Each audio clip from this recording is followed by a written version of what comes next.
Allah waɗi barki e Fouta Djallon o kora la gisellu lam o kora balɗe e Diallo ilaji Général Mamady. Sa yi yande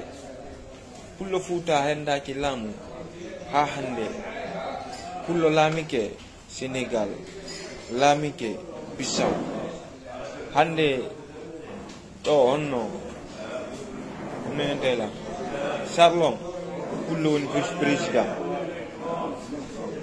C'est parce que mentalité mabbe wonbe tombe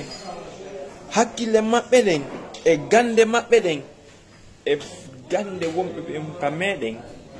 e hakkille wonbe ben kameden na gudu andi si dengal to wi hakkil soray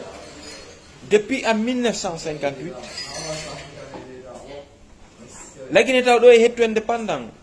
ko enen datti dari ha indépendant hetta wenen utilise ha indépendant hetta be utilise ha Sékou Touré lami est-ce qu'on fami ko fulbe be lamini Sékou Touré hein la sana konte ko fulbe be lamini mo kambe apino malgré mo warde malgré ibe nangude soka c'est-à-dire ibe andi jouer mo jouete den e mudum ibe andi image mo be watta e meden ibe andi c'est-à-dire pigidi be hollata en tata en ƴetta sentiment men o yejjiten ko be bonni en kon est-ce qu'on fami ibe yawa yejjitude si be warino en hanki si be cunnino en hanki si be bonnanino en hanki si be wadi moƴƴere ngotum hande si be wadi kampi ngotum kadi yeeso yimbe ben fop be hollay e yejjitay ko be wadi en kon fu hanki si be hatondini hunde est-ce qu'on fami sina dum hande Diallo teli c'est un grand cadre be warimo bari jawa duen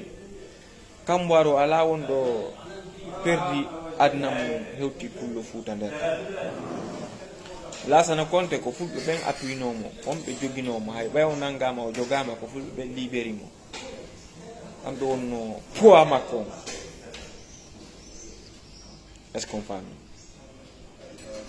capitaine Dadis Camara wazalika ko aydor bayin sambar jaman kayin wobe no be way ko ben appuino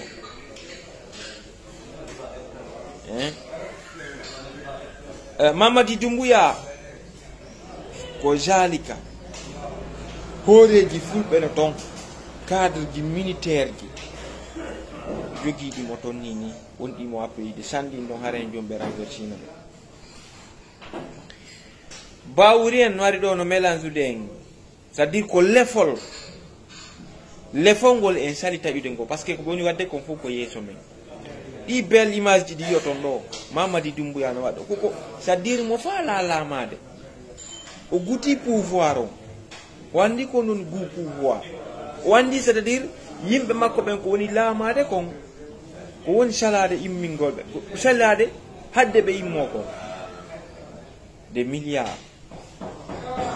be yetike bo ko sentiment hombo jouete e meden hande Safiatou do o yi o image do devant les caméras o wadi hande pulino be yejjiti wobbe ni yejjiti ko wari kon o yejjiti ko warani ko yimbe be o yejjiti ko bonni kon o yejjiti ko bonnani yimbe kon o yejjiti wobbe ko nangana ko ni hettaaki o yejjiti ko be yejjiti ko yimbe ben jukkina kon kambe ko ndo be duuni o image do yo image paikoun sarre do wi to yejjutu ko Mamadi Doumbouya woni wadde do nyaawi gire hakkile mon do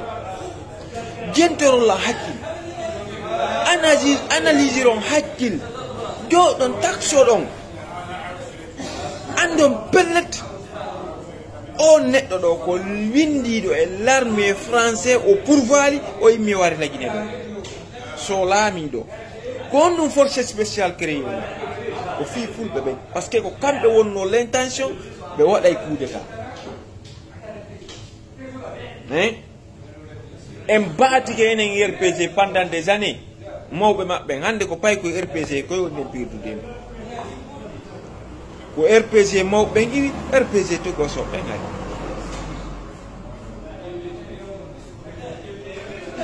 est ce qu'on comprend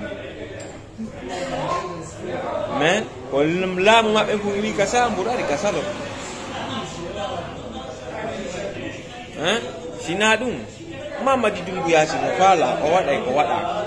simo faala o jaɓɓodiray ko jaɓɓodira sino faala o waɗay sen jogodiri sen yiɗindirani sen yurmodiri wallahi yallamoto mais yimɓe ɓe no jogui conscience mum on no waɗi ko selludale woni waɗede hina alaji sellu on ɗo waɗi hina laɓe on ɗo wadde